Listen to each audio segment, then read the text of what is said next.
Dr. Edythe P. Leupp was born on November 27, 1921, in Minneapolis, Minnesota, to Reynold H. and Lillian Peterson.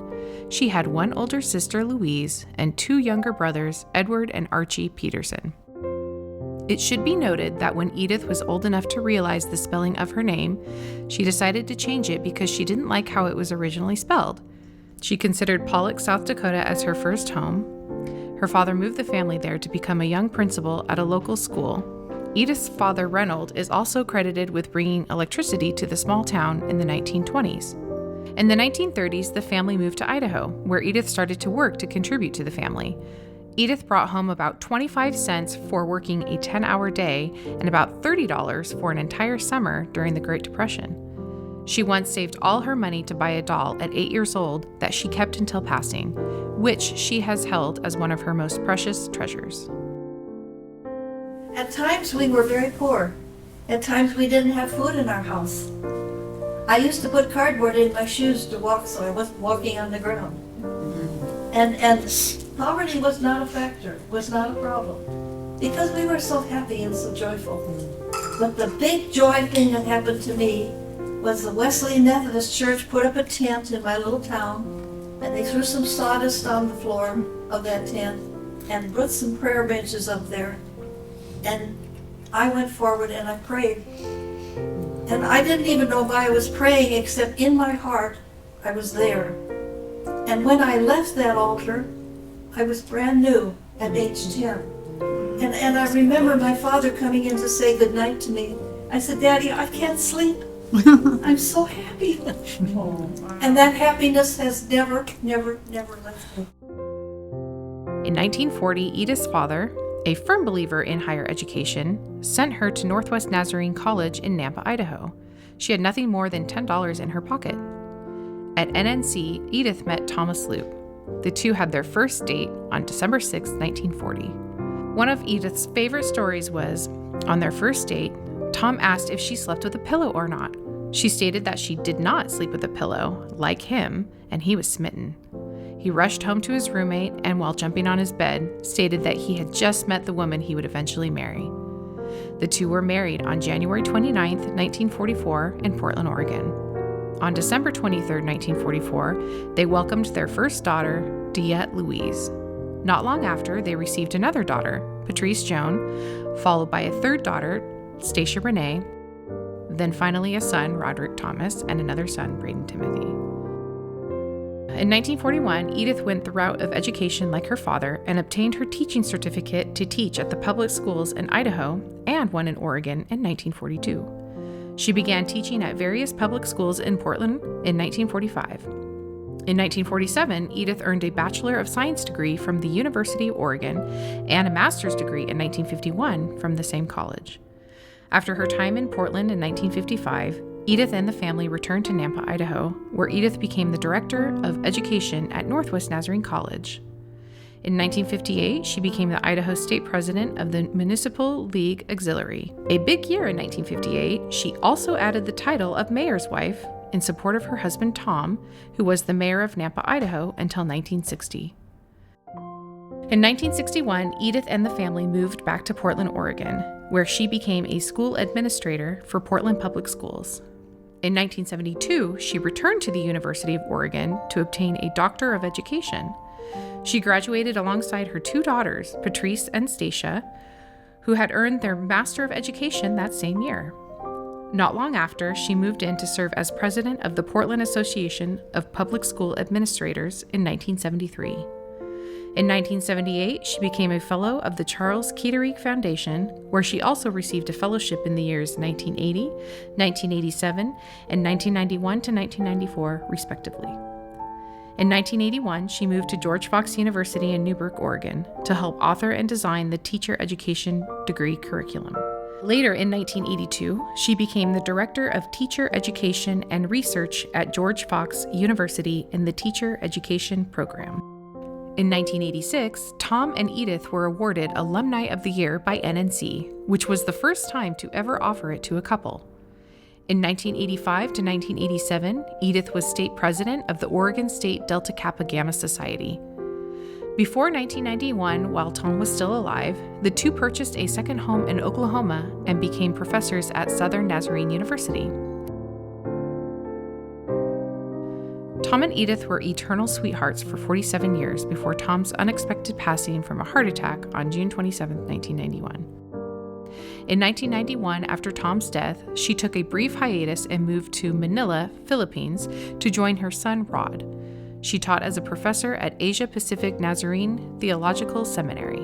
Returning to Oklahoma in 1993, Edythe was named Honored Teacher of Oklahoma as a professor at Southern Nazarene University. With her teaching career still far from over, she served as an adjunct professor at Warner Pacific College and Portland State University in Portland, Oregon, throughout the 1990s. She continued to teach Sunday school at Portland First Church and Beaverton Nazarene Church well into her late 80s and early 90s. In 2015, her last significant accomplishment was in the book Expect Parent Joy. Available on Amazon, it is about making love the main ingredient in family living. Edythe and Tom were brilliant with their investments. In 1966, they purchased an old motel on oceanfront property in Cannon Beach. In 1976, they added a 2-story house attached to the motel that Edythe designed. They started to rent the property out in the 1980s. In March 2001, when the housework became too much for Edythe and the property value rose, she sold the property. She then reinvested at the Inn at Spanish Head in Lincoln City. For her 80th birthday, she had a large family party in November 2001. She then sold units in 2006 and purchased 2 condo units at the upscale hotel Riverside Suites in 2008. She has been an owner with Riverside ever since. Edythe loved to travel. She saw many countries and visited all 50 states in the U.S. She credited her 8 days around the world trip with her youngest son Tim as a special memory from her past. She enjoyed bringing back souvenirs and decorating her home with her travels. Edythe was a talented seamstress and painter and enjoyed knitting afghans and scarves. She enjoyed playing the piano and singing, especially with her beloved Tom. Edythe often rooted for her U of O Ducks by watching their basketball and football games. She was also an avid Portland Trail Blazers fan and rarely missed a game. Edythe was very fond of and collected many teddy bears. Her entire home was filled with the delightful stuffed animals and figurines. She rarely found a bear that shouldn't come home with her. Edythe is preceded in death by her husband Tom, her 2 daughters DeEtte and Stacia, her sons-in-law Merrill Eichenberger and Will Shield, her granddaughter Rebecca Leupp, and her great-granddaughter Aria Eichenberger. Edythe is survived by her daughter Patrice, 2 sons Rod and Tim, 2 daughters-in-law, 8 grandchildren, 5 grandchildren-in-law, and 7 great-grandchildren. Edythe lived to be 101 and 11 months old, passing only 1 month shy of her 102nd birthday on October 26, 2023. Edythe was rarely sick. In fact, she was diagnosed with breast cancer in her 90s and beat the illnesses both times. Edythe said the secret to her longevity was a bowl of ice cream every night. An avid Jeopardy watcher kept her mind sharp. The news usually ran all day at her house at full volume to keep up on politics and current events. God had a great purpose for Edythe.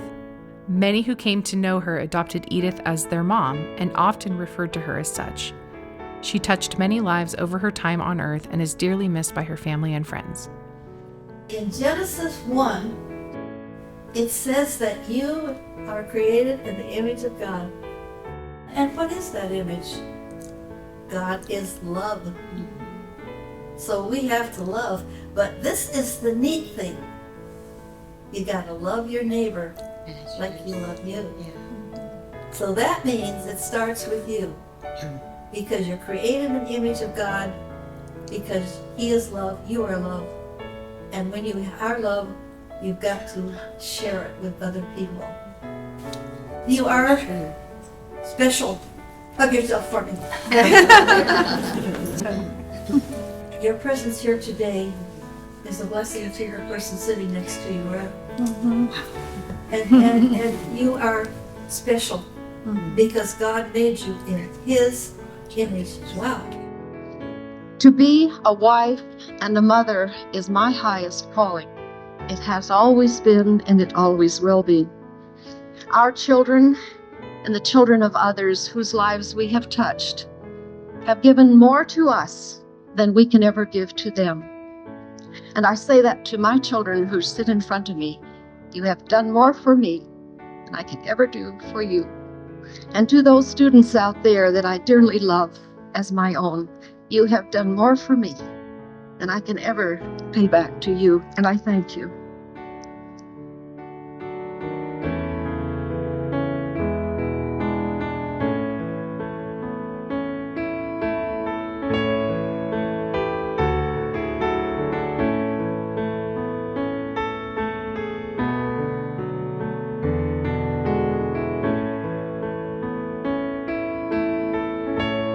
Happy birthday, dear Grandma. Happy birthday to you.